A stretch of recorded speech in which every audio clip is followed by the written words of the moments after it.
Boa tarde, meus amigos. Estamos aqui de volta com este programa que é composto quase que inteiramente de notícias censuradas.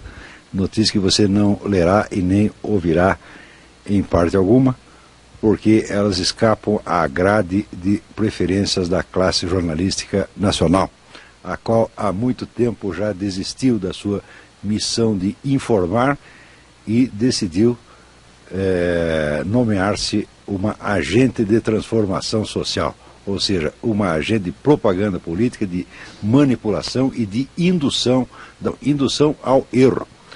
Eu digo a classe jornalística porque a gente não observa isso somente num jornal, ou em 2, ou em 3, ou num canal de televisão, mas é uma coisa uniforme em todo o país. Num dos próximos programas, talvez, gente, se der tempo, semana passada já prometi falar disso, não deu tempo, eu vou mostrar um caso aqui para vocês que se refere a esses 3 livros. The Deception Game, O Jogo do Engodo, escrito por Ladislau Bittmann. Ladislau Bittmann era o chefe da espionagem tcheca no Brasil, nos anos 60. Escreveu também esse livro, A KGB e a Desinformação Soviética, são um livro de memórias, onde ele conta o trabalho que ele fez para a KGB no Brasil, naquela época. E isso aqui é um outro livro de um historiador inglês, Christopher Andrew. O arquivo chama-se The Sword and the Shield, quer dizer, a espada e o escudo, e que é um livro também sobre a atuação da KGB no mundo, com um capítulo muito interessante sobre o Brasil. A partir destas narrativas que foram divulgadas muito recentemente, com documentos dos arquivos de Moscou, você verá que você está sendo enganado sobre a história do Brasil. Isso é um capítulo importantíssimo da história do Brasil há 41 anos. Enganado não só pela totalidade da mídia, mas também pelo sistema educacional. E isto, vamos dizer, contado pelo próprio agente, pelo próprio autor da trama, da qual nós ainda continuamos sendo vítimas até hoje. Mas isso ainda não é para agora, isso vai ficar para depois. Vamos começar aqui respondendo a pergunta do Eridelso, de Sítio Cercado, que me mandou essa pergunta já no programa anterior, não houve tempo de responder. Diz ele: se o Estado está solicitando que o cidadão se desarme, o certo não seria que ele fornecesse ao cidadão uma polícia preparada, capaz de proteger? Mas é claro, Eridelso, você tem toda a razão, mas acontece que se eles não fazem isso, se as próprias autoridades confessam que não têm a condição de lhe dar a proteção devida e, ao mesmo tempo, o proíbem de se defender a si próprio, eles o estão matando. Eles estão promovendo o seu homicídio. Você vê que depois do desarmamento, houve aqui, só no estado do Paraná, um aumento de 414% dos crimes de sequestro. Tá certo? Então, o mínimo que se tem que dizer desta lei é que é uma lei criminosa. Tá certo? Eu, às vezes, quando você vê uma coisa tão desastrosa desse tipo, você chega a duvidar de se é possível isso ter sido devido à burrice, devido ao erro, ou se houve efetivamente uma má intenção de produzir artificialmente no país uma crise social. Uma dos elementos importantes que tem com relação a esta coisa do desarmamento é que, depois de alguns meses de desarmamento da cidade, o governo já estava entusiasmadíssimo de estender a operação para o campo, Desarmar o campo significa simplesmente desarmar os fazendeiros. Então, você sabe que um fazendeiro, vamos dizer, com 30 guardas armados, ele pode se defender contra uma invasão de 2.000, 3.000 pessoas armadas com armas brancas. Mas os 30 não poderão absolutamente nada contra os 1.000 e 2.000. E este desarmamento rural é feito para iniciar aqui exatamente o que já acontece no Zimbábue e na África do Sul. Quer dizer, as fazendas serão invadidas uma a uma, os fazendeiros serão trucidados e ainda serão chamados de criminosos. Pelo simples fato de que, vamos dizer, se dedicaram à atividade rural, prosperaram e produzem comida para esse país. Você sabe que o Brasil, no momento, é sustentado por praticamente um ramo de atividade só, que é o agronegócio. Ao mesmo tempo, o governo, através do presidente do INCRA, diz que o agronegócio é o inimigo do Brasil. Quer dizer, o agronegócio, ele produz, ele cria empregos, ele paga todas as nossas dívidas e este é o nosso inimigo. Então, a ideia é acabar com ele. Bom, daí comeremos o quê? Seria a mesma coisa de perguntar, no caso da Venezuela, agora, esse seu Chaves encampa a maior fazenda produtora de carne de um país que é exportador de carne, certo? A fazenda altamente produtiva, a mais altamente produtiva que tem na Venezuela, ele vai lá, toma a fazenda do proprietário, então daqui 3, 4 meses começa a faltar carne. Né? Daí eles vão dizer que a culpa é dos americanos. Né? E nós estamos passando por um processo idêntico. Mas, Para falar a respeito justamente desta coisa, dessa situação no campo, nós temos aqui um convidado muito especial, um caro amigo meu, o Cândido Prunes, que é vice-presidente do Instituto Liberal do Rio de Janeiro, e que recentemente o Cândido fez uma viagem de estudos pelo Nordeste do Brasil para conhecer os acampamentos do MST e ver como eles se distribuíam, tá certo? Então, nós temos aqui algumas perguntas a fazer ao Cândido, que vai descrever uma situação para você, que você vai ver que não é brincadeira. Vamos passar, então, a Marisa para que ela faça a entrevista com o Cândido. Boa tarde, Cândido. Prazer tê-lo aqui no nosso programa. Boa tarde a você e aos telespectadores do Mídia Sem Máscara. É um prazer muito grande estar aqui essa tarde. Pois é, então vamos falar desse assunto, já que o Olavo deu uma pequena introdução. E como que o senhor se interessou pelo assunto reforma agrária? Eu venho de uma família de imigrantes que saiu de Portugal ainda no século XIX e se radicou na fronteira do Brasil com a Argentina.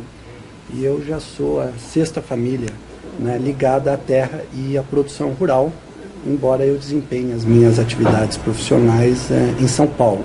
Então, sempre tive uma curiosidade e um interesse muito grande para saber o que acontecia no campo, e vendo nos últimos anos uma quantidade muito grande de desinformação e de informações completamente equivocadas sobre a realidade rural, eu comecei pesquisas e buscar junto aos anuários estatísticos e junto a fontes confiáveis de informação qual era a realidade rural brasileira e de outros países. E já produzi vários ensaios que foram publicados pela imprensa brasileira a respeito deste tema da reforma agrária. E qual a sua opinião geral sobre a reforma agrária? A reforma agrária é, na verdade, uma das maiores perversidades que está sendo feita com os pobres aqui no Brasil. E a razão, ela é dupla. Primeiro, que a ideia que está por trás da reforma agrária, que é a da fixação do homem no campo, é uma ideia completamente estapafúrdia, porque a agricultura, ela historicamente vem perdendo importância econômica, relativa em comparação com a indústria e o setor de serviços. Se você olhar o preço das commodities agrícolas, né, elas são declinantes ao longo dos anos. E a razão pela qual o preço dos produtos agrícolas declina é porque a produção aumenta vertiginosamente. Para dar uma ideia para o nosso telespectador, quando Cristóvão Colombo chegou aqui na América, em 1492, o milho era um produto muito importante. Decorridos 500 anos da descoberta da América, hoje 1 hectare de terra produz 10 vezes mais milho que produzia ao tempo em que Cristóvão Colombo chegou aqui. Obviamente que isso tem uma repercussão muito grande, né, no preço das commodities agrícolas. Então, você, ao fixar alguém no campo, né, você está colocando essa pessoa num negócio, né, de perspectiva econômica muito ruim. E o que tem acontecido nos países de agricultura desenvolvida face a este fato? É fato que as commodities agrícolas cada vez custam menos, né? Tem acontecido exatamente o oposto do que o governo brasileiro propõe. Este governo e os anteriores também, né? Que é uma concentração de terras. As propriedades rurais nos Estados Unidos, na Grã-Bretanha, na Austrália, né, elas têm aumentado de tamanho. Por quê? Porque é necessário obter ganhos de produtividade para garantir uma renda para os trabalhadores rurais maior e melhor. Poucas pessoas aqui no Brasil sabem, por exemplo, que o tamanho médio das propriedades rurais brasileiras é inferior ao tamanho médio das propriedades na Grã-Bretanha. E se nós formos buscar outros parâmetros para comparar, nós vamos ver, por exemplo, que a Argentina, as propriedades rurais são 5 vezes maior do que a média das brasileiras. E comparando com a Austrália, então, os números são mais assustadores ainda. Uma propriedade na Austrália tem, em média, mais de 4.000 hectares, enquanto que nós, aqui no Brasil, temos 60 hectares. Então, a reforma agrária, como está posta hoje no Brasil, ela vai na contramão da história vai na contramão da lógica econômica e ela é extremamente prejudicial exatamente para os agricultores e para os pobres e para os consumidores brasileiros.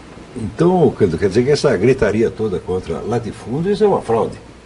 É uma fraude completa. O Brasil não só tem muito poucos latifúndios, como o governo, se tivesse que fazer algum tipo de política fundiária, deveria fazer o contrário, isto é, ter uma política de concentração de terra, uma política para aumentar as propriedades rurais, porque essa é a única maneira de você conseguir assegurar uma renda maior para o agricultor.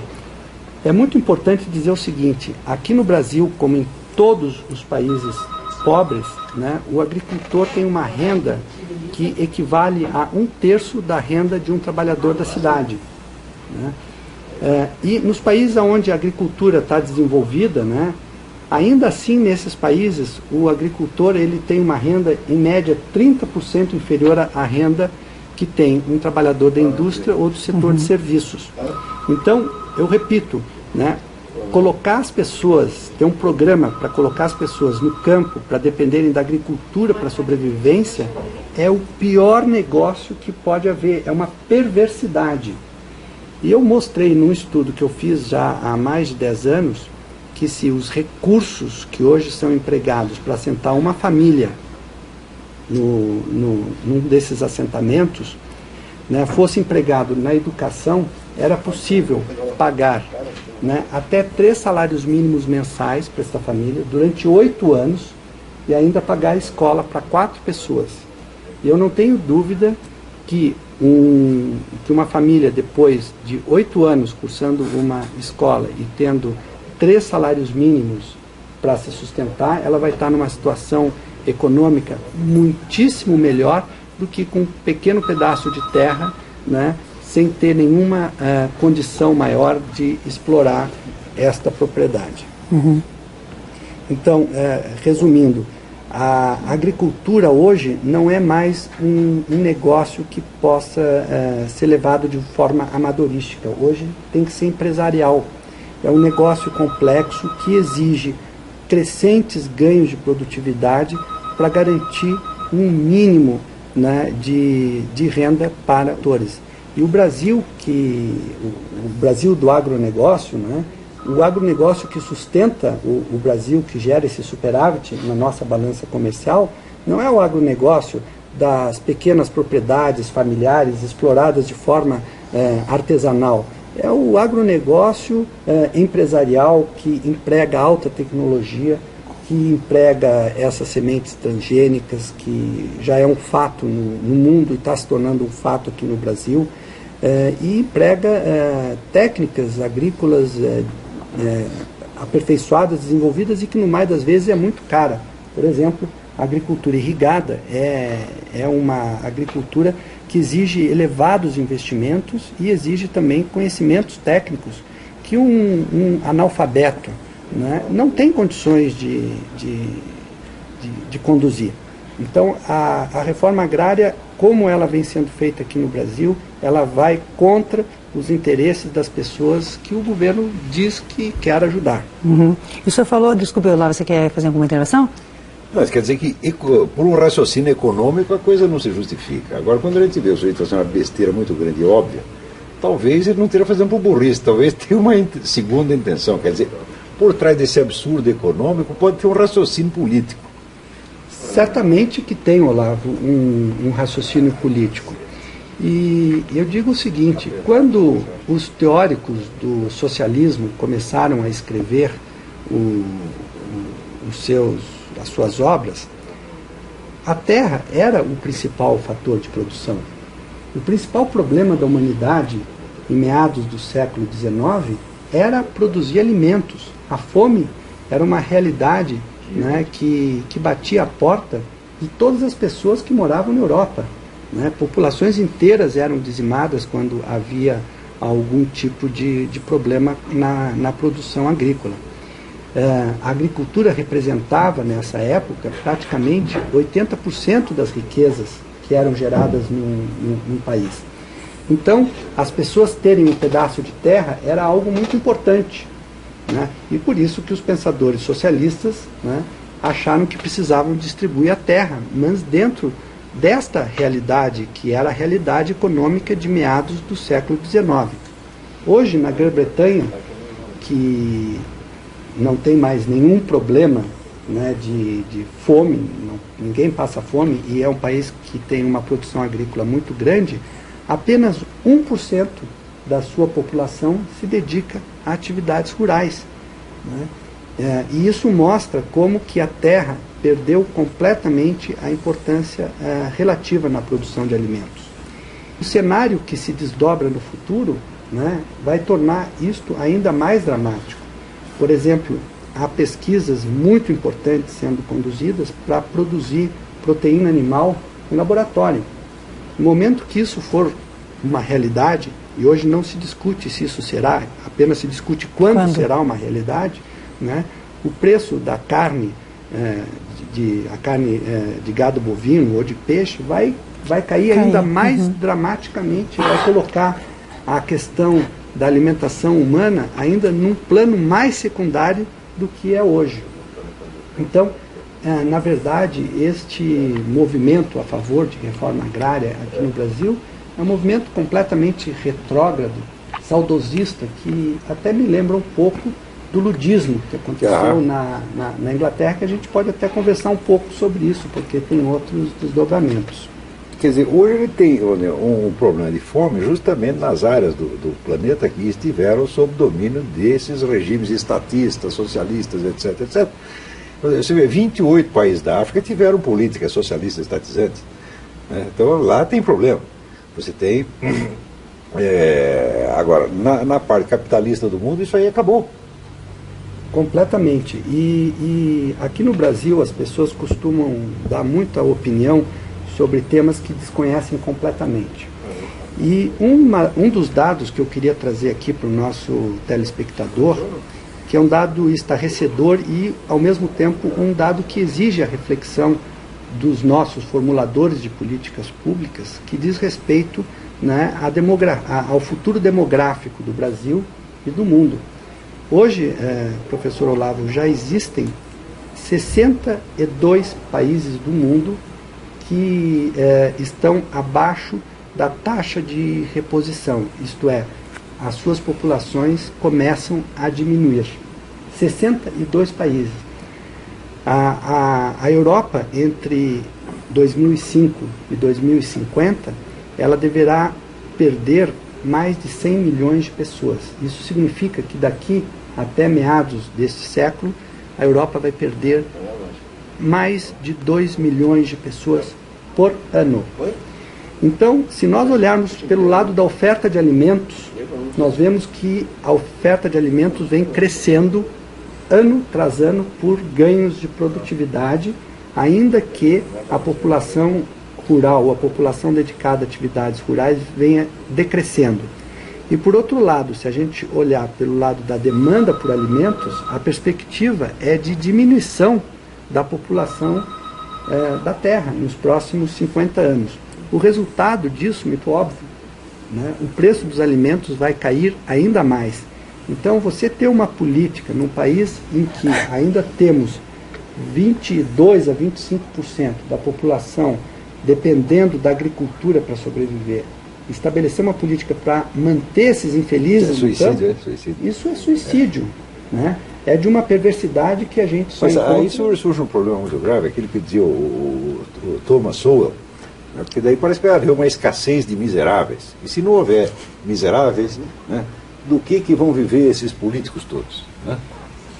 Você percebe claramente essa realidade e o IBGE, né, nos trouxe recentemente informações muito importantes com esta pesquisa de orçamento familiar, né?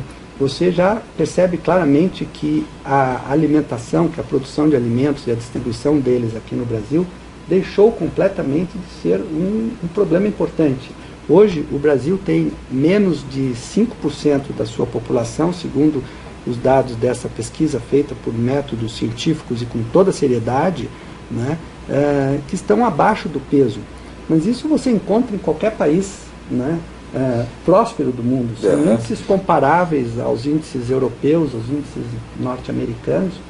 E, de fato, os pobres no Brasil estão começando a escassear para o desespero dos burocratas que vivem exatamente, né, dos programas destinados a resolver os problemas de pobreza e miséria. Queria aqui lembrar o seguinte para o professor Olavo. Eu me lembro de ter lido alguns anos atrás um livro muito interessante do ex-secretário do Tesouro norte-americano, William Simon. Ele foi secretário do Tesouro no governo Nixon, e quando ele deixou o governo, ele escreveu um livro chamado Uma Hora para a Verdade. E ele conta, em meados dos anos 70, de que entre o início dos anos 60 e até o início dos anos 70, um período de pouco mais de 10 anos, o governo norte-americano gastou, né, mais de $1 trilhão em programas de combate à pobreza. Se esse dinheiro tivesse sido distribuído para os 20 milhões de pobres que continuaram diretamente na boca do caixa, sem fazer nenhum tipo de pergunta, esses pobres, né, teriam uma renda per capita superior. Nada melhor do que a distribuição direta. A gente vê no Brasil inteiro, todas as prefeituras fazem assim, prefeituras, Secretaria de Estado, fazem uma campanha para você não dar esmola. Quer dizer, você não dê esmola para o mendigo na rua, você dê esmola para nós.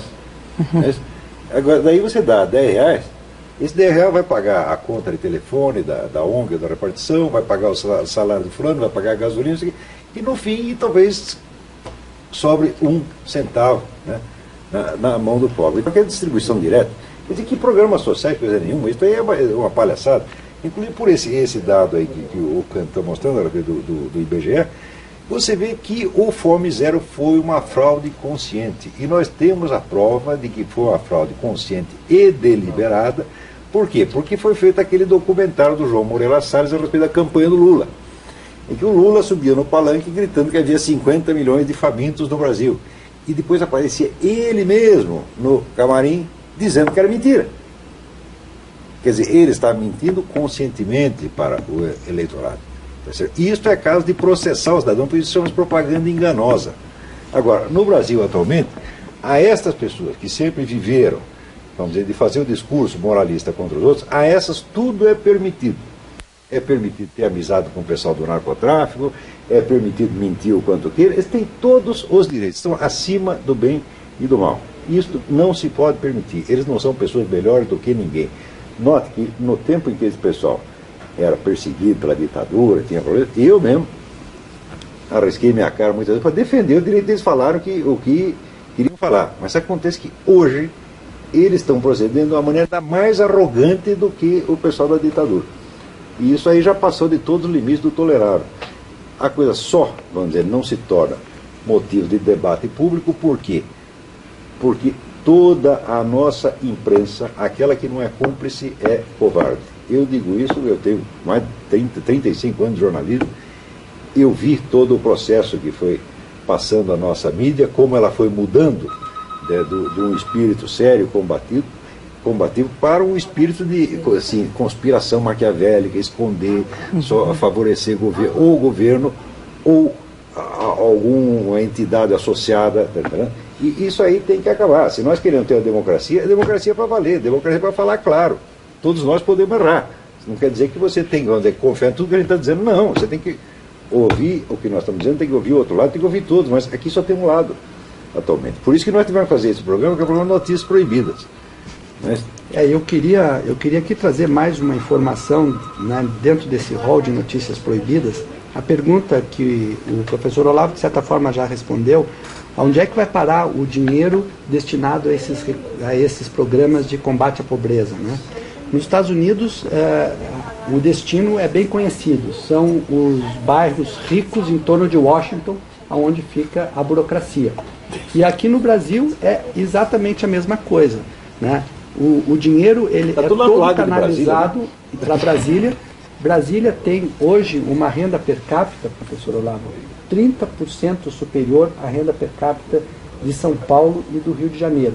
Sem ter uma jazida de petróleo, sem ter uma indústria de transformação e sem ter um setor de serviços desenvolvido, serviços financeiros, serviços do que seja, como tem em São Paulo, desenvolvido. Como é que se explica que Brasília possa ter uma renda per capita 10 vezes maior que a renda de Alagoas ou que a renda do Maranhão. Porque a burocracia fica com todos esses recursos e o dinheiro não chega ao pobre. Isso acontece aqui no Brasil, isso acontece nos Estados Unidos, isso acontece em qualquer país onde o governo resolva, né, ser o intermediador, né, desse processo de transição da pobreza para a miséria, da pobreza para a riqueza e prosperidade. Nós vemos que um dos principais indicadores de que um país, né, é próspero é exatamente, né, o grau de urbanização. Né? E o governo brasileiro, não esse, o anterior também, aliás, se a gente pegar... Esse negócio estatista é crônico no Brasil. Isso vem desde o tempo do Getúlio Vargas, isso é uma obsessão. Se você pegar o Estatuto da Terra, por exemplo, ele é de 1964, ele é do governo militar. E ele pregava e prega exatamente a fixação do homem do campo, que é um dos indicadores de desenvolvimento, é a quantidade de pessoas que moram nas cidades. Então nós estamos buscando impedir que as pessoas saiam da pobreza e da miséria do campo e virem buscar novas perspectivas. Por naquele tempo se falava do êxodo rural como se fosse uma desgraça. E não é uma desgraça. Que é o contrário, desgraça é o sujeito ficar lá, porque não vai ter o que comer. E eu gosto sempre de falar, e talvez seja um defeito, né, com informações e com dados. Por que eu acho que é uma perversidade querer manter as pessoas no campo? Eu dou um único dado que o telespectador certamente vai entender. A expectativa de vida de uma pessoa que mora no campo hoje, no Brasil, é 2 anos inferior à expectativa de vida de uma pessoa que mora num centro urbano. Mesmo numa favela, em São Paulo, no Rio de Janeiro ou em Recife, a expectativa de vida é maior do que no campo.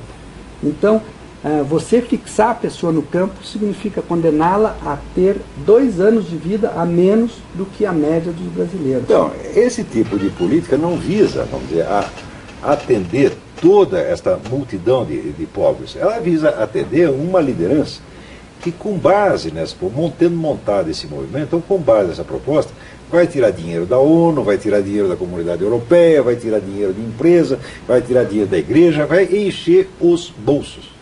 É para isso que está servindo. Não que o objetivo deles seja só enriquecer. Se fosse só isso, seria só meio crime. Mas o crime inteiro é o seguinte: eles querem o dinheiro e querem mais o poder político total. E até, vamos dizer, o poder de fazer as leis a seu bel prazer. Não é isso? Posso fazer uma perguntinha aqui para o Claro. senhor, doutor Cândido? Qual o papel do MST na reforma agrária? E por que há tantas pessoas que aderem ao MST, e mesmo sendo a reforma agrária, como o senhor falou, já uma ideia ultrapassada? Bom, existe uma visão, né, de que a vida no campo é uma coisa prazerosa, né, aquela coisa primitiva de se viver, né, em condições naturais, sair da poluição, uma rede, sem sair violência. da poluição, não ter violência, ter uma rede embaixo de um coqueiro, né? E quando a realidade do campo é completamente diferente, e é por isso que as pessoas querem migrar para as cidades. E é uma política que está completamente ultrapassada, e você olha em outros países sul-americanos, por exemplo, a Argentina. Na Argentina ninguém tem a menor preocupação com reforma agrária, né? O Uruguai também, outro país que tem uma produção agrícola importante e que depende para sua balança de pagamento da produção agrícola, e ninguém discute reforma agrária lá no Uruguai. Isso aí ainda é um vício antigo. As esquerdas, na verdade, dominaram o cenário ideológico aqui no Brasil já há muitos anos, e apesar de ser uma agenda completamente ultrapassada e que os fatos, né, desmentem diariamente, né, que essa agenda é ultrapassada, as pessoas não falam isso. Por exemplo, que eu acabei de comentar, né, que a expectativa de vida no campo é 2 anos inferior à cidade. Sim, a gente imagina que até que viva mais, lá tão tranquilo. Qualquer telespectador pode entrar na internet e buscar as estatísticas do IBGE e constatar isso, né? É muito fácil. Agora, note bem, nós aqui, eu e o Cândido, podemos falar dessas coisas porque nós não somos políticos, não somos candidatos a nada e jamais seremos. Agora, nenhum político hoje tem a coragem de dizer essas coisas. Porque até para sobreviver no meio político, ele já precisa consentir na mentira generalizada. Então, não sobram políticos para falar em nosso nome. Então os próprios cidadãos privados têm que largar as suas ocupações, as minhas aulas, os meus livros, focando lá o escritório deles, o negócio deles, e nós temos que vir aqui fazer coisa que não era obrigação nossa, na verdade. Quem tem que estar fazendo é político. E as pessoas ainda têm, às vezes, a cara de pau de achar que nós estamos falando, porque nós temos interesse político, nós queremos ser governador do Estado, deputado. Olha, eu quero o Congresso Nacional se dando, eu quero que todos os cargos públicos se dando, eu não quero nenhum. Vou contar até um segredo pessoal para vocês. Eu estou aposentado há 8 anos. Eu nunca fui buscar o dinheiro e não vou. Eu não quero dinheiro de governo, nem aquele que é do meu direito. Eu não quero um tostão. Isso para você ver até que ponto eu tenho horror desse negócio de governo, cargo público, etc, etc. O Cândido também nunca recebeu dinheiro de governo. Ele sempre foi o homem da iniciativa privada. Não é isso? Então, nós não temos interesse político nesta coisa, tá certo? Nós não temos sequer um programa político para defender, nós estamos apenas dizendo aquilo que nós sabemos. E somos nós, estamos dizendo por quê? Porque os políticos não dizem. E Marisa, tentando responder mais objetivamente a sua pergunta a respeito do porquê desse apelo do MST, o MST, como todos sabem, é uma ONG que não tem personalidade jurídica, quer dizer, não existe, não existe legalmente, né? É impossível processar o MST, bem como os seus representantes, não se pode dizer legais, porque eles não o são, caso eles pratiquem algum ato e causem danos a alguém. E eu tive uma experiência muito de perto, e eu posso dizer que o MST é um movimento de natureza exclusivamente política, que não tem como objetivo, no fundo, a distribuição de terra para pobres e miseráveis, examinando e conhecendo de perto os acampamentos do MST. Eu tive a oportunidade de, no ano passado, fazer uma viagem pelo interior do Brasil. Eu percorri 8.000 quilômetros, saindo de São Paulo, pelos estados de Minas Gerais, Bahia e todos os estados do Nordeste, verificando aonde que se encontram os acampamentos do MST. E aí surgem algumas informações importantes que você não vê em nenhum lugar. Primeiro, não existe acampamento do MST em estrada de terra. Tem que ser via asfaltada. Também os acampamentos estão localizados próximos a centros urbanos e mais, próximos a entroncamentos rodoviários importantes. Então, por que isso? Porque os acampamentos, se você parar, como eu fiz, nas estradas e for observar esses acampamentos, você constata que eles estão subpovoados. Você olha, a cada 10 barracos levantados, 6, 7, 8 estão vazios. Você só vê mulheres, crianças e alguns velhos nesses acampamentos. Então, eles precisam estar localizados exatamente junto a esses entroncamentos e a vias asfaltadas para poder mobilizar rapidamente as suas tropas, como Hitler fazia as suas tropas através das autoestradas alemãs.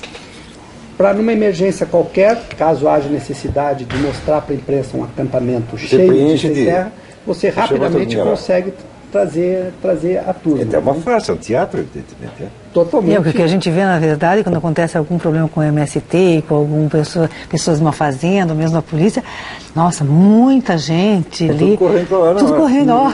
Na verdade, o MST está com falta de mão de obra. Ele só tem um número reduzido de pessoas para invadir. Eles têm que ficar chamando. No Nordeste chama atenção, de que os acampamentos, eles estão todos próximos ali da BR-101, próximos do mar. E aí vem uma outra questão, por que então não exploram a pesca? É muito simples, não se coloca a pesca porque não há necessidade de desapropriar nada, não precisa criar uma burocracia gigantesca do Estado, bastaria rede ou alguns barcos para dar um meio de vida para essas pessoas. A gente sabe que vem navios do Japão pescar na costa brasileira, mas nós não criamos um programa governamental exatamente para dar meios para que essas pessoas que não têm como subsistir, pescar, por exemplo, que seria uma coisa muito simples.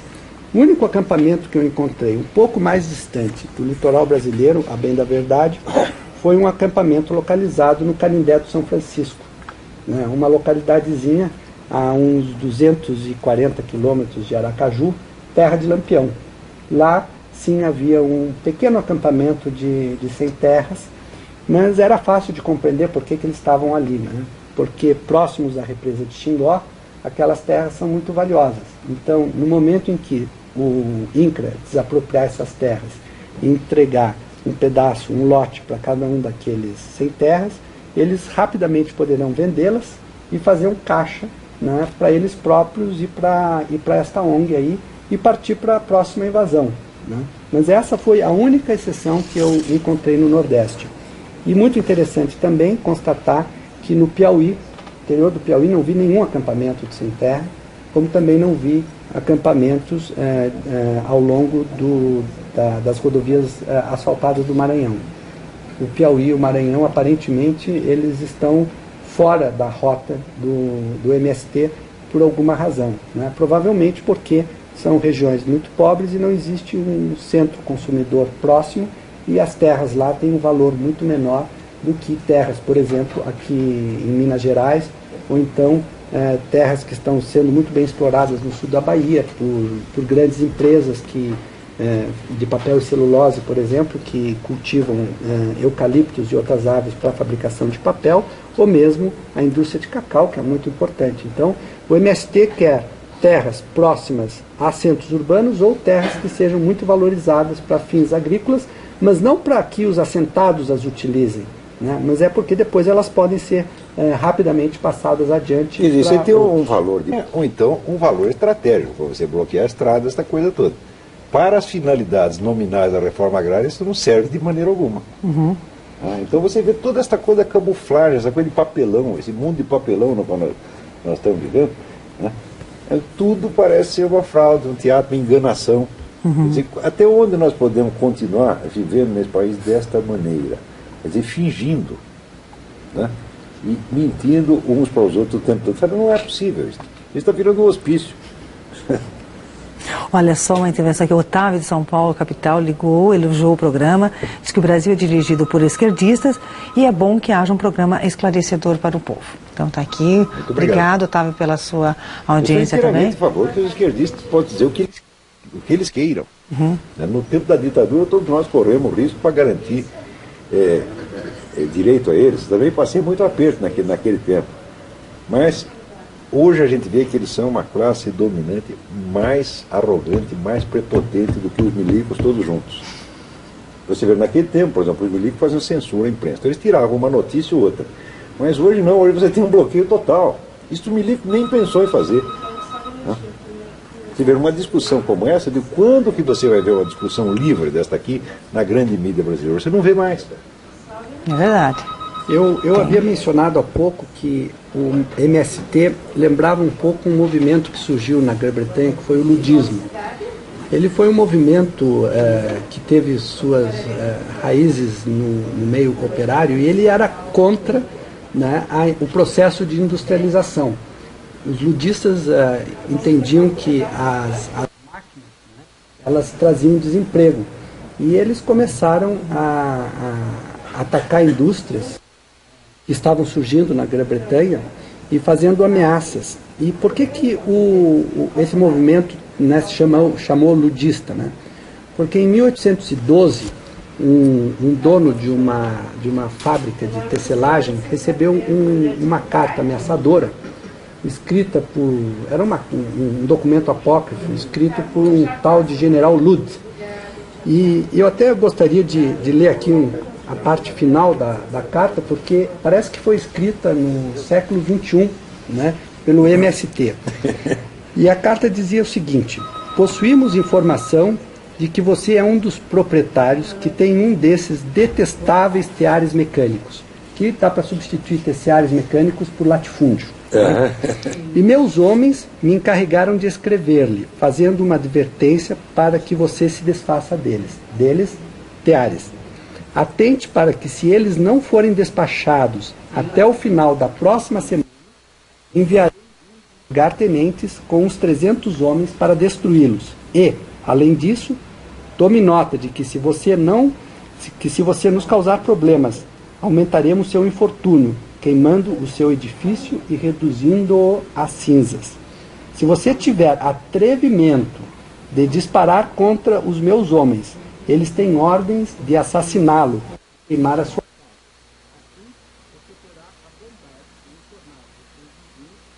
Do que esperam o mesmo destino se os seus tricotadores não sejam rapidamente desativados. É um método que nós conhecemos aqui, Isso aí, tem sido amplamente utilizado. Isso aí foi escrito em 1812. O ludismo acabou entrando para a história como um movimento bizarro e desapareceu depois de 1830, né? Porque não era possível deter a marcha, não é, do desenvolvimento industrial na Grã-Bretanha. Imagina o que seria, né, a Grã-Bretanha e o mundo sem as indústrias hoje. Né? Nós nem estaríamos falando aqui, nem os nossos telespectadores estariam nos assistindo. Mas houve esse movimento que tentou exatamente, né, impedir o processo de industrialização. E o MST, ele quer impedir o processo, né, de modernização da agricultura brasileira, de profissionalização da indústria, da agricultura brasileira, para fazer frente às necessidades de alimentação. Aquela versão poetizada da agricultura familiar, né? Eles querem a imagem de que cada um tem aquele seu pedacinho de terra, com o negócio do Chester, com 3 alqueires e uma vaca, né? Cada um tem. Deixa eu ver. Vai. Aqui tem algum probleminha? Tá certo? Tá bem? Então, eles tentam vender esta visão poética da agricultura familiar, mas eles sabem que isso é falso. Tanto que eles não estão promovendo a agricultura familiar nenhum. O que eles estão promovendo, é a criação de um imenso movimento de massa, com treinamento para guerrilha, tá certo? Com fortíssimo suporte internacional, né? E que está praticamente, através do MST, até fazendo uma espécie de intervenção estrangeira aqui. Professor, eu tenho aqui mais um exemplo para trazer ao nosso telespectador de que essa ideia da reforma agrária é uma ideia completamente ultrapassada e estapafúrdia, que é a seguinte, né? Como eu falei no início do programa, a minha família, né, era de sem terras em Portugal, que vieram no início do século XIX, antes ainda da independência do Brasil, aqui para o Brasil. E os fluxos migratórios que a humanidade viu ao longo do século XIX até o começo do século XX eram fluxos de pessoas que vinham para atividades rurais, né, em países como o Brasil, Argentina, Estados Unidos. Mas na medida em que a sociedade foi se desenvolvendo e o setor da indústria de serviços crescendo, né, as pessoas deixaram de imigrar para ser agricultores. Por exemplo, o Brasil tem muitos descendentes de japoneses que estão voltando para o Japão. Hoje existem 300 mil brasileiros descendentes de japoneses trabalhando no Japão, mas não tem nenhum cultivando arroz no Japão. Eles vão para trabalhar na indústria ou no setor de serviços. Os mexicanos que cruzam a fronteira para os Estados Unidos, eles não é para ser agricultor, né? Como também não eram agricultores que vieram para o Brasil em 1950, depois da Segunda Guerra, muitos portugueses, espanhóis, né, saíram dos seus países e vieram aqui para o Brasil, e eles não queriam ser agricultores, porque eles sabiam que na agricultura não estava o seu futuro econômico. E nós aqui no Brasil estamos querendo fazer exatamente o contrário, fixar o homem no campo, impedir o êxodo rural, não é? Quando a realidade é completamente diferente. Hoje você não vê nenhum fluxo migratório internacional de pessoas que estejam atrás de terra. Por que a gente não para pensar por que o fluxo migratório que existe hoje no planeta não é mais de agricultores? É muito simples, porque a agricultura não gera a renda suficiente para manter um padrão adequado de vida. As pessoas vão migra em busca de emprego, não de terra. Exatamente, elas vão ter um padrão de vida melhor num centro urbano do que cultivando terra. A agricultura é um negócio muito difícil. Eu trago aqui mais um dado que eu acho importante para o nosso telespectador, que é o seguinte, né? Além do aumento da produtividade agrícola, nós temos um outro fato que é muito importante. aconteceu uma verdadeira revolução nos últimos anos no que diz respeito à conservação de alimentos. Hoje você, por exemplo, pode embalar tomates que duram 6 meses. Né? Então, as perdas que você tem hoje entre a produção e a comercialização final dos alimentos, né, no mundo, declinou tremendamente. Qual o resultado disso? Produtos agrícolas mais baratos. Eu volto a insistir, né, por incrível que pareça, hoje uma pessoa de classe média gasta uma fração muito pequena do seu orçamento na compra de alimentos direto. Ela gasta muito mais em roupa, em moradia, transporte, etc. Mas a alimentação mesmo é uma fração muito pequena. Né? Se você olhar há 200 anos atrás, você verá que um cidadão americano gastava 80% da sua renda com alimentos. Então, naquela época, sim, era muito importante, né, ter a terra como um meio de produção. Mas hoje nós vivemos na sociedade da informação. E o que vale, não é o conhecimento. E o governo brasileiro faria muitíssimo melhor do que, ao invés de gastar os escassos recursos que existem em fazer um programa de reforma agrária completamente ultrapassado, se ele investisse em educação e desse o conhecimento, que é o principal instrumento para que as pessoas possam obter renda. Quando eu falo educação, não é bem essa educação que se dá na escola do Sem Terra, né? Aqui tem um ambientalista, Zé Pedro, ambientalista Santa Cândida. Ele está lembrando a inauguração da escola do Sem Terra, em Guararema, São Paulo, para a qual foi dada uma doação de $1.300.000 para ensinar para a garotada as doutrinas de Mao Tse Tung. Né? Por exemplo, Mao Tse Tung é o sujeito que, em matéria de agricultura, ele conseguiu criar uma política que chamava Grande Salto para Frente, e assim, em poucos anos, morreram 20 milhões de pessoas de fome. Tá certo? Então, esta é a alta tecnologia agrícola que vai ser ensinada a esta molecada, e para isso aqui estão dando $1.300.000. Agora, se tem alguém do MST assistindo o programa e não gosta, vem aqui discutir com a gente. Agora, na verdade, não vai não, porque nós já tivemos essa discussão com o João Pedro Stedley. Aliás, era eu e o Cândido, foi lá em Porto Alegre. Exatamente. Tivemos um debate, era nós, e do outro lado estava o João Pedro Stedley e o Frei Sérgio, não sei das quantas. Tá certo? E tudo que a gente perguntava, os caras não sabiam, só enrolava a língua, só falava besteira. Saíram muito mal nesta coisa, porque não entendem, não, vamos dizer, sabiam que estavam mentindo. É um pessoal que só tem, vamos dizer, só palavrório, entendeu? Não tem dados, não tem conhecimento da realidade, entendeu? Tem muita mentira em cima. Aproveitando o gancho do ambientalismo aí, é importante ressaltar o seguinte, quanto menos pessoas no campo, menos devastação ambiental você vai ter. E quanto melhor forem as técnicas de manejo agrícola, menor prejuízo você vai ter para o meio ambiente.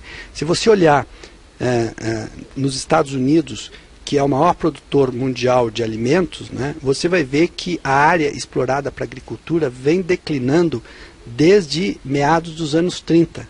Isso é cada vez menos devastação ambiental por conta de uma... Tem ideia mais ou quanto por cento do território, você conseguiria lembrar? Assim, né? É menos de metade do território norte-americano é explorado pela agricultura. E aqui eu quero fazer uma outra comparação que eu já tive a oportunidade de perguntar para o João Pedro Stedley numa dessas ocasiões, que é a seguinte: a produção agrícola americana é de aproximadamente 120, 130 bilhões de dólares, que é bastante parecida com a produção agrícola da China. A China é também um grande produtor de alimentos e produz quase tanto alimento quanto os Estados Unidos. E eu perguntei para o João Pedro por que o agricultor americano, né, goza de um bom padrão de vida e o chinês é miserável. A explicação é muito simples.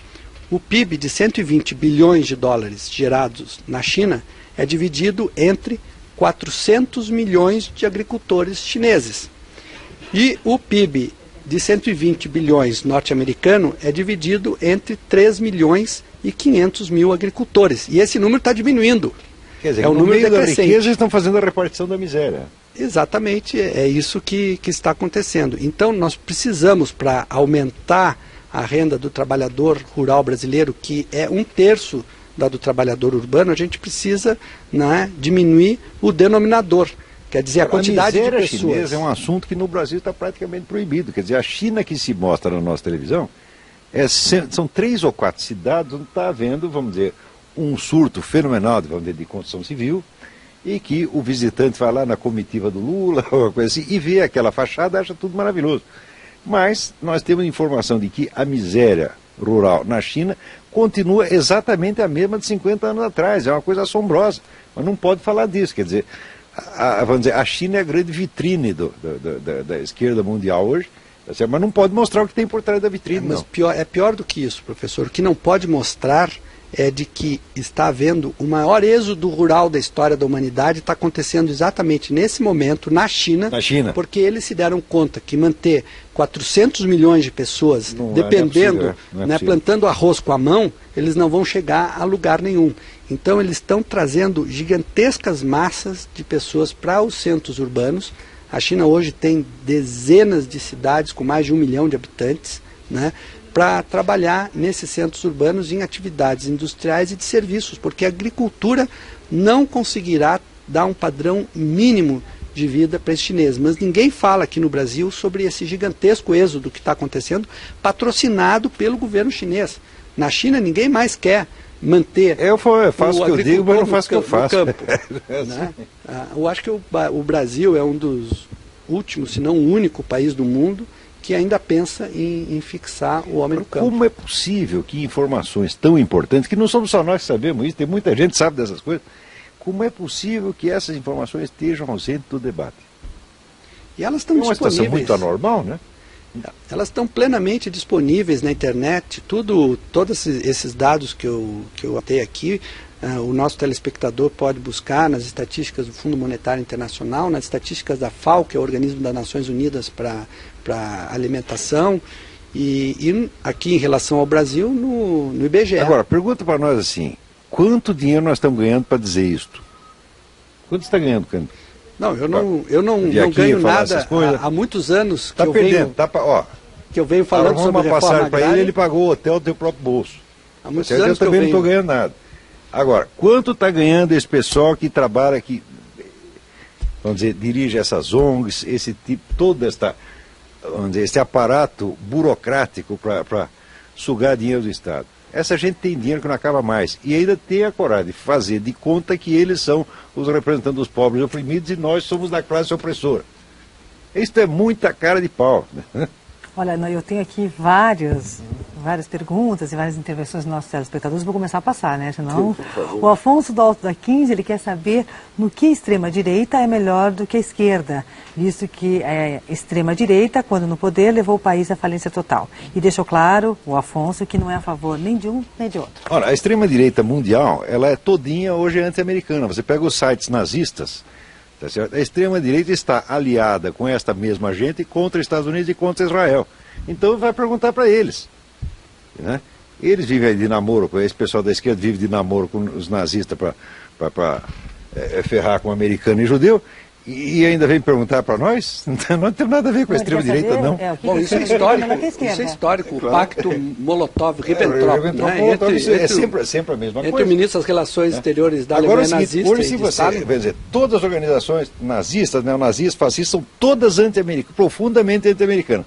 Mas no Brasil, se você defende o americanista, eles chamam você de nazista. Eu digo, mas isso é uma sem-vergonhice muito grande. Vai querer enganar a mim? Não dá, né?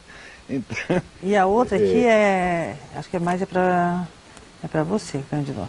Tendo em vista o seu conhecimento sobre questões do meio agrário, faço 2 perguntas. Algum de vocês já passou fome? Não digo quanto a ter alguma dívida, digo a ver seus filhos sem ter o que comer. E como é possível ter uma maior expectativa de vida se nas favelas que vocês citaram não há saneamento básico, hospitais e a marginalidade é o maior grau da sociedade que se encontra naqueles locais? É lógico, estou jogando que vocês, com seus conhecimentos da cidade, sabem bem o que é uma favela. E essa pergunta foi feita pela internet. Fome eu conheci bem. Durante a infância, pelo menos 1 ano, a minha família, chegamos a viver uma vida de caridade pública. Quer dizer, eu não vou ficar com dó do seu Lula, tá entendendo? Que nunca chegou a uma situação dessa. Agora, hoje em dia, qualquer sujeito, porque, sei lá, trabalhar numa fábrica, a gente tem que ficar com dó dele como se ele fosse mais pobre do que eu. Tá certo? Então, o negócio de pobreza eu conheço. Tá certo? Não estou com um dotado senador, tá entendendo? Que foi pobrezinho. Né? Então tenho que parar com esta demagogia. Eu não fico vendendo a imagem de que eu sou um pobre que fiz por mim mesmo, porque olha, a minha dificuldade na infância, esse problema é meu. Não, acho que na verdade o que ele... eu gostaria de... internet, é que aquilo que ele comentou, que no campo se vive 2 anos ou mais... Mas ele, quando a pessoa pergunta se você já teve dificuldade, ela está fazendo coisa que a pobreza te dá uma espécie de autoridade moral. Eu digo, olha, a burrice se distribui igualmente bem entre os ricos e entre os pobres. E experiência da pobreza, tenho sim, eu sei exatamente como é que é. Então passamos a bola ao canto. Mas tentando responder objetivamente ao nosso telespectador, as condições de vida no meio rural, para quem conhece o meio rural, isso não é novidade, elas são muito piores do que nas cidades, mesmo numa favela. Porque no meio rural você está muitas vezes a quilômetros, né, de um hospital, por exemplo. Você pode levar até dias para conseguir chegar a um hospital. Você não tem saneamento básico, você não tem acesso a uma alimentação muitas vezes variada. A alimentação, especialmente em algumas regiões mais isoladas, ela é muito pobre, né, uma dieta muito restrita. Então, é altamente desejável que as pessoas migrem para as cidades. E o que eu estou aqui dizendo é o seguinte: em vez do governo gastar dinheiro com um programa de reforma agrária, se por acaso ainda alguém acredita em engenharia social feita pelo governo, vamos gastar esses mesmos recursos com os pobres que estão nas cidades, oferecendo saneamento básico, melhorando as condições de atendimento hospitalar e assim por diante. Você viu a manchete da Folha hoje, que este governo que está aí foi o que fez o menor investimento de saneamento básico dos últimos 10 anos. Quer dizer, ao mesmo tempo, quer manter as pessoas, fixar as pessoas no campo e não dá sequer o saneamento básico para que elas possam sobreviver. Então o quê? Quer matá-las? E eu volto aqui para responder ao telespectador, dando mais uma vez oferecendo a minha proposta, que eu já escrevi há mais de 10 anos. O que custa assentar uma família permite pagar 3 salários mínimos durante 8 anos para essa família e mais escola para 4 pessoas durante todo esse período. Então, é muito mais lógico, é muito mais razoável trazer essas pessoas para um pequeno ou médio centro urbano, ou deixá-la num pequeno médio centro urbano, e oferecer 8 anos de escolaridade, que é o primeiro grau, para essas famílias. Dou uma sugestão, por exemplo, levar essas famílias para pequenas localidades no litoral brasileiro, né, onde há uma enorme demanda, né, por serviços na área de turismo. Educar essas pessoas para receberem turismo. Elas poderiam, então, ter uma renda muito boa, né, nesse setor de serviços, em vez de ficarem condenadas, né, a ficar atrás de um arado puxado por boi, cultivando como se fazia no Antigo Egito, há 3.000 ou 4.000 anos atrás, e, obviamente, tendo uma renda equivalente à de um agricultor do Antigo Egito. Antigo Egito, O Ernesto da Boa Vista quer saber se o Dr. Cândido Prunes tem livro publicado, pois está gostando muito das suas colocações. Não, ainda não tenho livro publicado, tenho feito tenho publicado algumas matérias, principalmente na revista Banco de Ideias, que é publicada pelo Instituto Liberal do Rio de Janeiro. Então tá aí, Ernesto. E o Luiz... É colunista do Mídia Sem Máscara. Também articulista do Mídia Sem Máscara. Sou articulista do Mídia Sem Máscara e do site do Instituto Liberal do Rio de Janeiro. Estão colocando o site, né, do Mídia, né? Então estão colocando também no ar. Está o endereço aí na tela? Então, né? www.mediasemmáscara.org. Isso. Lá o nosso telespectador poderá encontrar vários trabalhos que eu publiquei. Então, ali tem um link para cada um dos colunistas, então lá também tem os outros sites no qual ele escreve, né? E o Luiz, também uma pergunta para o Dr. Cândido, se o senhor ouviu falar de um livro de 1966, O País dos Coitadinhos, do Emil Fará. Se o senhor ouviu falar lá, fazer um comentário? Não, eu não o conheço, não sei se o professor Olavo conhece esse livro. Eu lembro de ter lido esse livro na época, só o título já é absolutamente memorável. Emil Fará escrevia muito bem, tem muito senso de humor, mas ele tinha uma análise, vamos dizer, dessa exploração da piedade alheia, que é um dos componentes da vida brasileira, que é essa permanente chantagem emocional, né, na qual você viu que se você não desempenha certos, vamos dizer, papéis que são aprovados, por exemplo, o papel do nosso presidente, que é o pobrezinho, as pessoas sobem na vida, chega presidente da República ainda sem ser tratado como pobrezinho. Você não pode falar mal do homem, porque coitadinho, ele foi pobre 50 anos atrás, mas eu também fui. E agora eu que tenho que ter dó dele.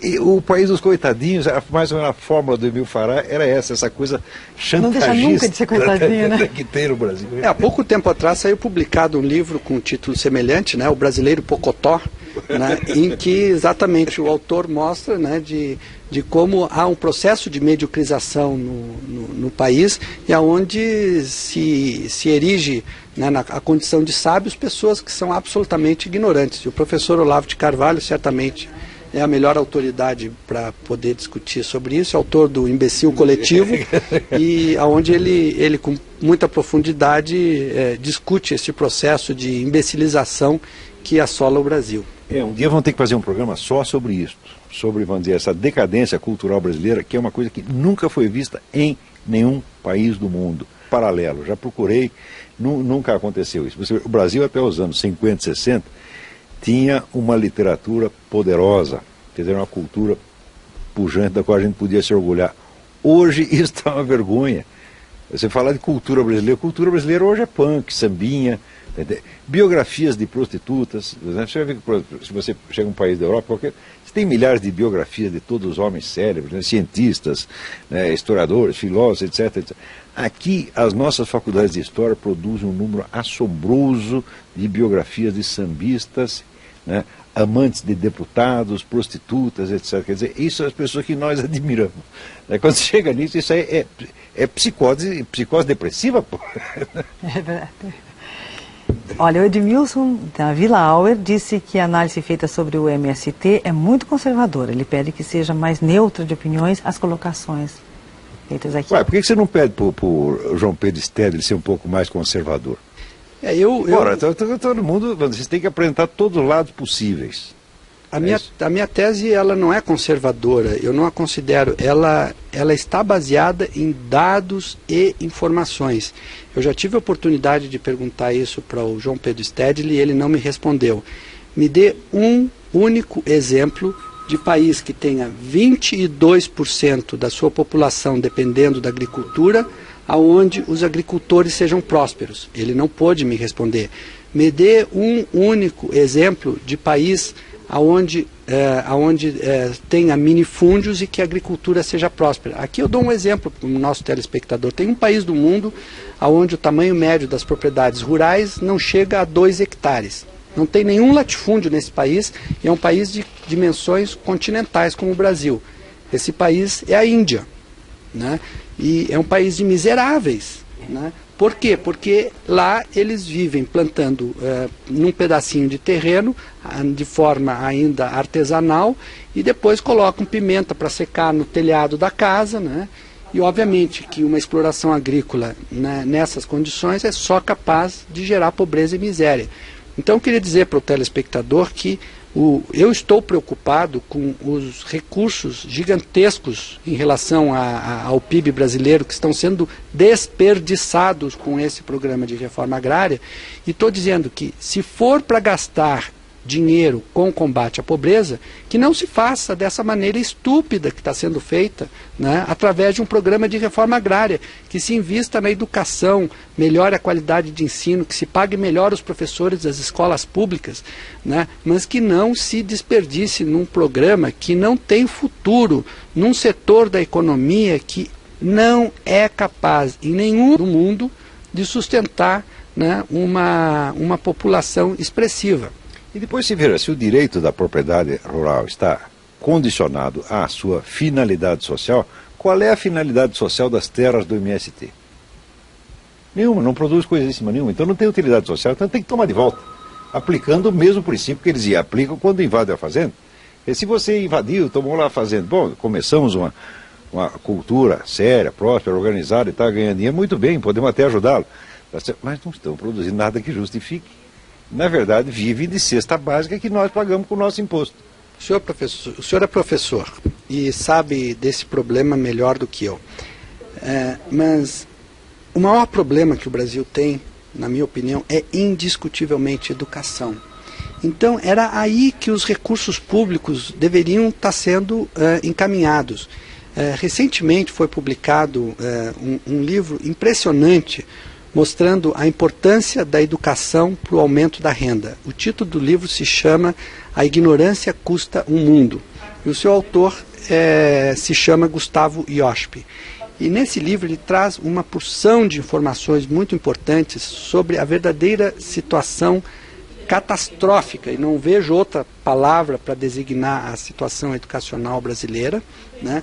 É um caos o ensino aqui no Brasil. Hoje, mais de metade dos alunos que terminam o primeiro grau, eles são incapazes de ler um parágrafo e dizer o que está escrito naquele parágrafo. Nós devemos, em grande parte, isso à ONU, aos parâmetros curriculares da ONU, que é adotado por governos anteriores, ainda subscrito por esse, estão transformando a escola em fábrica de imbecis. Fizeram isso aqui, fizeram isso no mundo, quer dizer, nos Estados Unidos, a adoção dos parâmetros curriculares da ONU deu um resultado igualmente desastroso, só que lá eles já perceberam, já estão querendo mudar, e aqui não.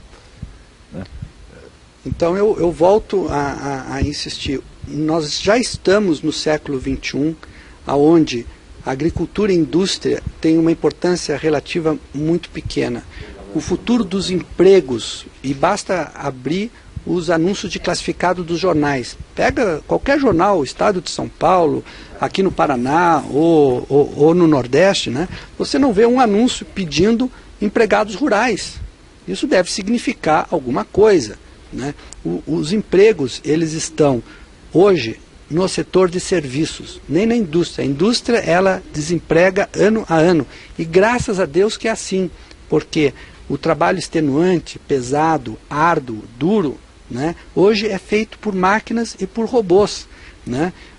Até na agricultura, né, já se foi há muito tempo de que o tratorista, não estou mais nem falando no cara arado atrás do boi, que o tratorista ficava ao relento, pegando sol e tudo mais. Hoje o tratorista está sentado numa cabine fechada, com ar-condicionado, né, e ele, em poucas horas, é capaz de cultivar uma área enorme, né, coisa que era impensável há algumas poucas dezenas de anos atrás. Então, o futuro da humanidade está no setor de serviços. E para você encontrar emprego no setor de serviços, você precisa só de uma coisa: é educação, é conhecimento. E por isso que é indispensável que se encaminhe os recursos públicos para esse setor educacional, se melhore a qualidade de ensino e se prestigie, né, os professores. Hoje eu considero uma verdadeira tragédia, por exemplo, a postura que se tem muito comum na sociedade, quando a gente pergunta para uma pessoa o que a sua esposa faz, ou o que a sua filha faz, e a pessoa responde, ela é professora primária. Aqui no Brasil, qual é a reação? Coitada. Né? E isso é uma tragédia para um povo, né? E era isso que precisava ser resgatado.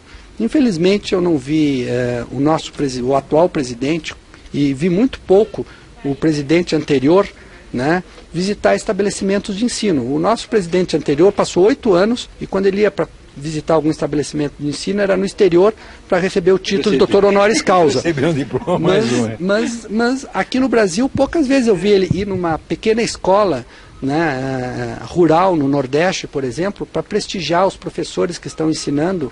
Né? Não, exatamente, foi tratado de desprezo total. Então, nós continuamos há décadas, nós estamos há décadas desprestigiando e negligenciando o ensino, e estamos colhendo agora os frutos disso.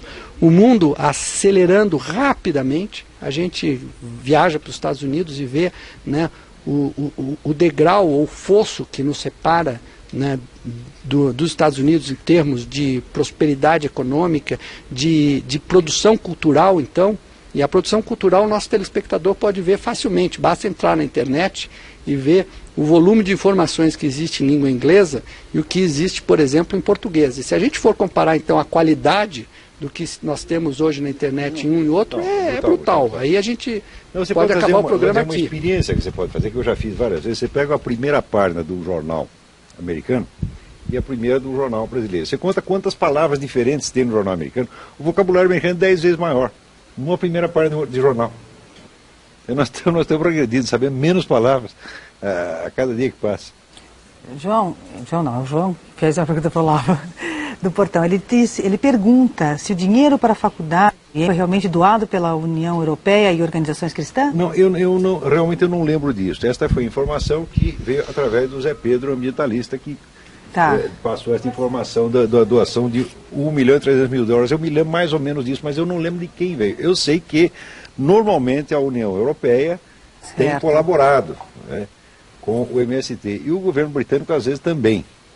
Organizações religiosas também têm colaborado com... Quer dizer, religiosa daquele jeito que nós sabemos, né? Tipo teologia da libertação, quer dizer, esquerda católica. Agora, se a União Europeia... não é pobre. Professor, se a União Europeia quer colocar dinheiro fora, se uma entidade religiosa da Europa e dos Estados Unidos quer colocar dinheiro fora numa causa perdida aqui no Brasil, eu não vejo nenhum problema que eles o façam. Claro. O que eu não aceito é que o dinheiro do contribuinte... Este é que é o problema. Seja desperdiçado. O problema é o seu dinheiro. É o seu dinheiro, o nosso, né? não o do alemão. Esse é o problema. Vamos Agora, aqui tem a pergunta aqui? desse senhor engenheiro agrônomo aqui. O indivíduo não se identificou. Quer dizer que o senhor Não, ele veio pela internet. Ele veio pela internet. Não, ele não se identificou. Não. Na verdade é que ou bota o nome e a gente não responde. Ele colocou ali que ele é engenheiro, né? Engenheiro agrônomo. Se não tem nome... Não, então... Bom, eles pedem para repetir o nome do livro que o Cândido falou agora.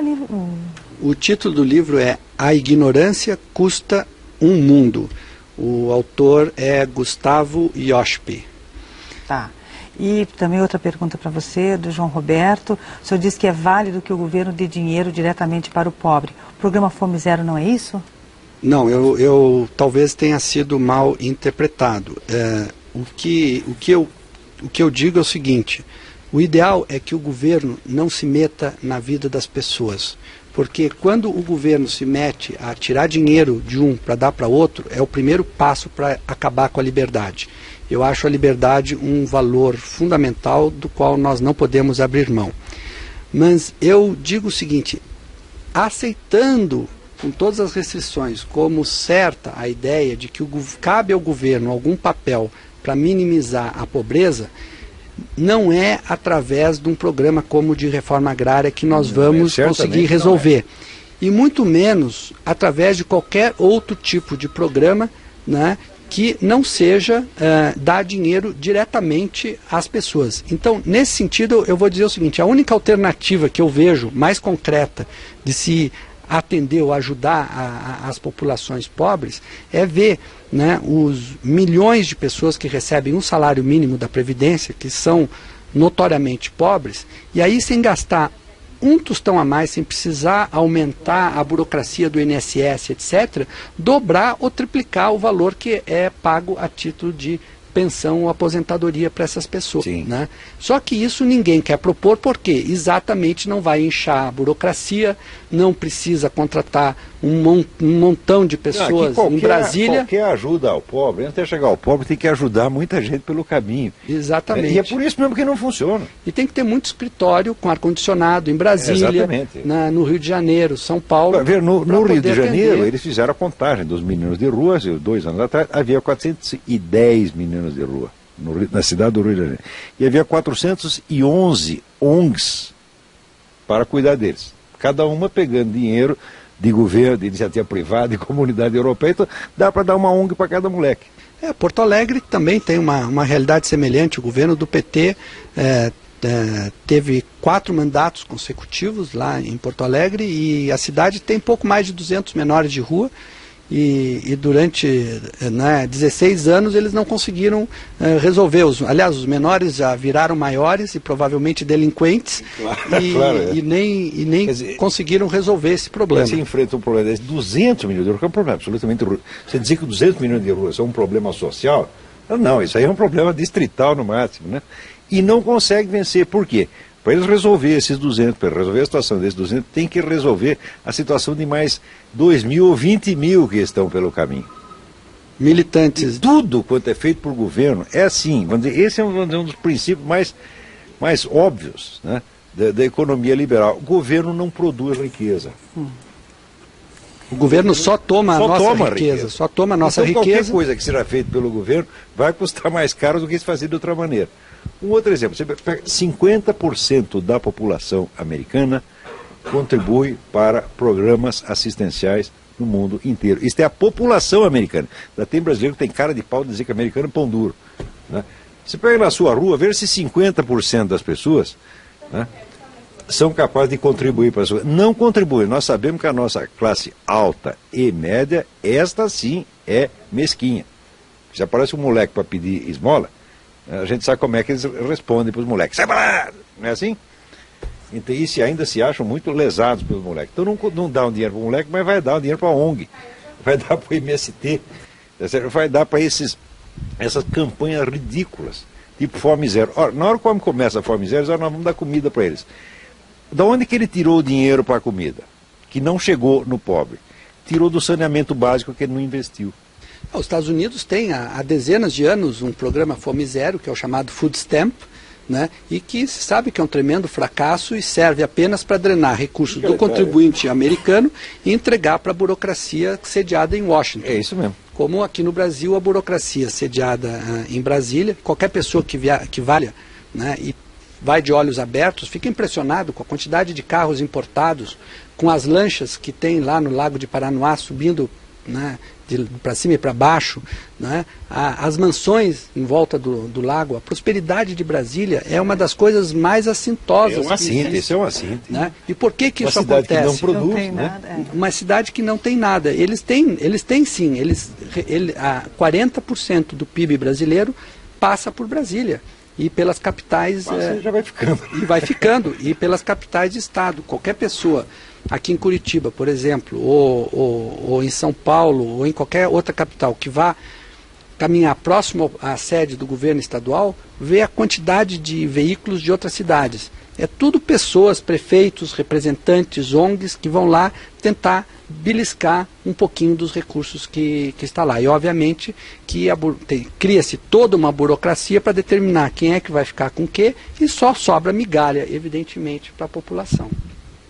O Denilson do Sítio Cercado disse que é proprietário de um sítio e não tem como viver da renda que arrecada com o mesmo, pelo tanto de dificuldades que se encontram para trabalhar no campo. Foi aquilo que você estava comentando, né? E a Ione do Centro Cívico elogiou muito o programa, pois é originária de Querência do Norte e seu pai teve suas terras invadidas por 7 anos até que vendeu tudo, para amenizar o esclarecimento que está sendo dado aos telespectadores.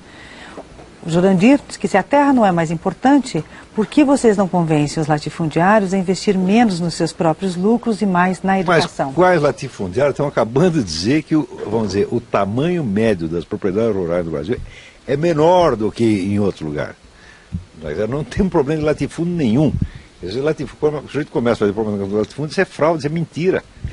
Provavelmente o nosso telespectador não assistiu o início do programa, onde eu informei que aqui no Brasil o tamanho médio das propriedades rurais, né, segundo o próprio IBGE, está em torno de 60 hectares. A Argentina, né, está em torno de quase 400 hectares. E a Austrália são 4.500 hectares. Né?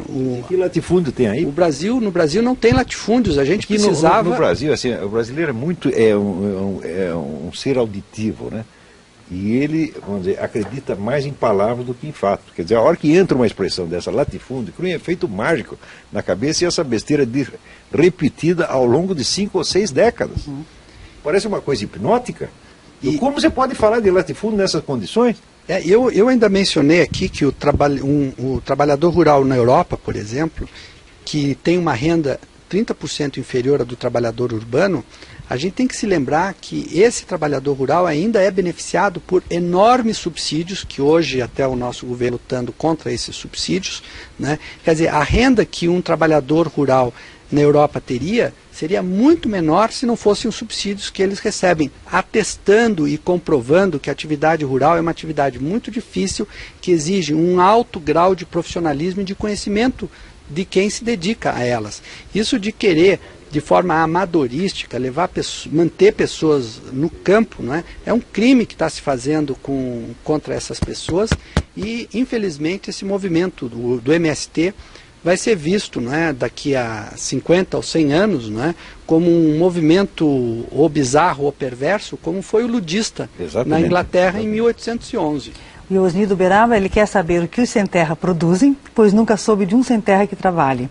E por que eles são tão defendidos?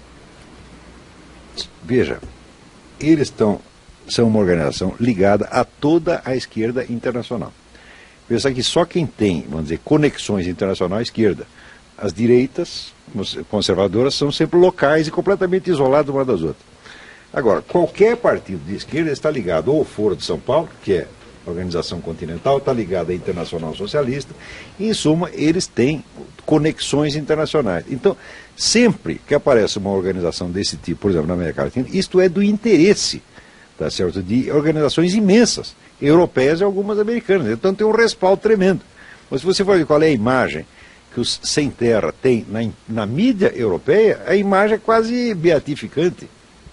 Né? Então, como existe essa rede de desinformação, e você não tem o confronto real de fatos. Tá certo? Na Europa e nos Estados Unidos ainda tem mais do que aqui, mas aqui não tem nada. Tá certo? Então você só recebe as coisas por um viés. No máximo, às vezes condenam algum excesso que o MST fez. Mas o MST não está errado por seus excessos, ele está errado pela sua própria essência. Ele está errado na sua existência. Não era, um movimento desse não pode existir. Em primeiro lugar, por que um movimento que não tem nem registro legal pode receber dinheiro do governo? Você sabe por que faz isso? Porque desde a década de 30, os estrategistas do movimento comunista sabiam que para você criar uma situação revolucionária, é importante que você use o próprio aparato das leis, tá certo, de uma maneira ilegal para você viciar o sistema. Eles fazem isso conscientemente. Está compreendendo? Quer dizer, se você pode dar dinheiro do governo, quer dizer, dinheiro colhido do seu imposto, para uma entidade que nem sequer existe, então você também pode receber os homens das narcotraficantes da Farc no Palácio do Governo, como o Olívio Dutra recebia. E as pessoas vão se acostumando com essa situação ilegal dentro da legalidade. É assim que se cria uma situação, vamos dizer, revolucionária. Todos estes sabem disso. Esses que leram Mao Tse Tung vêm dizer que não sabem disso. Ó. Da educação, então o Marcos pergunta, será que a educação tem todo esse poder revolucionário que está sendo falado? Claro. Se você for verificar o nível de escolaridade que existe nos países de alta renda, é incomparável com a do Brasil. E nesse livro que eu mencionei, Ignorância Custa o Mundo, há uma referência muito interessante, uma demonstração muito interessante, que é a seguinte: para cada ano adicional de estudo, a pessoa tem no mínimo uns 20 ou 30% de acréscimo na sua renda. Então, é a transformação da noite para o dia para essas pessoas. E por isso que a educação deveria ser o foco, não é, das preocupações aqui no Brasil. Quer dizer, a pessoa aqui no Brasil não tem a ideia, vamos dizer, da importância do valor extraordinário que se dá para essa coisa de cultura e educação, por exemplo, nos Estados Unidos. O pessoal aqui está acreditando que acredita que americano não estuda, americano não lê, é um povo burro. Digo, isso é imagem completamente utópica, absurda. Nós é que estamos tão atrasados que não conseguimos mais acompanhar o que acontece lá. Às vezes a pessoa não consegue imaginar o que está acontecendo.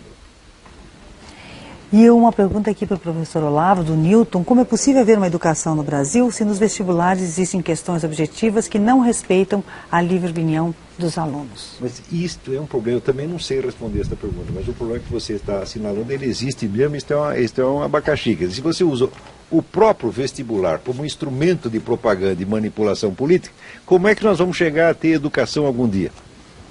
É isso agora, tem que perguntar aí para o seu Tarso Genro, para essa gente que acha que entende de educação e que entende, na verdade, de manipulação, né?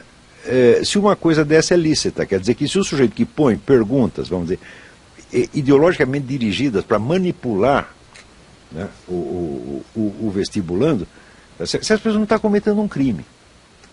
E olha, professor, eu acho que só a ignorância é que pode explicar por que um programa de reforma agrária como o brasileiro, que é um despautério, né, que não encontra suporte em nenhuma informação, em nenhum dado estatístico objetivo, né, ao contrário, qualquer anuário estatístico do IBGE ou de qualquer outra fonte que é idônea, né, desmente completamente, né, pode ser mantido, porque as pessoas são justamente ignorantes. Mantido com dinheiro público. E perdem, muita grana que vai parar no bolso dessa gente. A ignorância faz com que as pessoas percam a capacidade crítica, né, e escutem, né, essa questão da reforma agrária ou da fixação do homem no campo como uma verdade inapelável, como dizia o Nelson Rodrigues. Sim, virou um dogma, virou um símbolo religioso.